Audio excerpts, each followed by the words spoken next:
бармаймын. Мынаны бүйту керек, іс-шараға бару керек дейді, бармаймын. Сөйтіп 6 ай, 7 ай мен басында жаңағыдай уақытымды құртып алдым. Сөйттім де бір күні есіктің жаңағы үйде тұрамыз ғой енді. Мына Бексұлтан балам айтады келіп, папа, біз енді осы біреудің есігінің алдында тұра береміз ба? Бізге мына футбол да ойнатпайды үйдің қасында, машина тептірмейді, хозяин дейді да, машина тептірмейді. Біз тұра береміз ба деп, маған қамшы болды. Менің өзімді шақырмай да қабылдаған.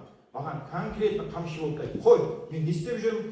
Жұмысты бастап, жұмыс жасап, уже кірісіп кеттім. Күнімен, түнімен жұмыс жасадым. Сөйтіп 4 жылда үлкен табысқа шықтым. Айына 12 мың, 15 мың доллар табысқа шықтым. Басында естіп едім, бірден ақша болмайды. Анау да артқа жасайды, мынау да артқа жасайды. Тағы бір айтатыным, үйіме әке шешем келіп отыр екен. Алматыға сабаққа кетіп қалса, үйіме әке шешем келіп отыр екен. Сөйтсем, әйелім шақырып қойыпты, мен ажырасамыз. Сондай жағдай үшін ажырасам, мен Аристокқа тудырдым деп мәз болып жүрмін ғой. Сөйтсем, ажырасам деп әкем мен шешем отыр.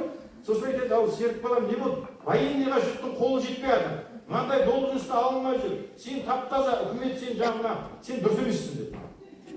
Сосын мен шешім қабылдадым. Мен айтқан сөзімнен қайтпаймын.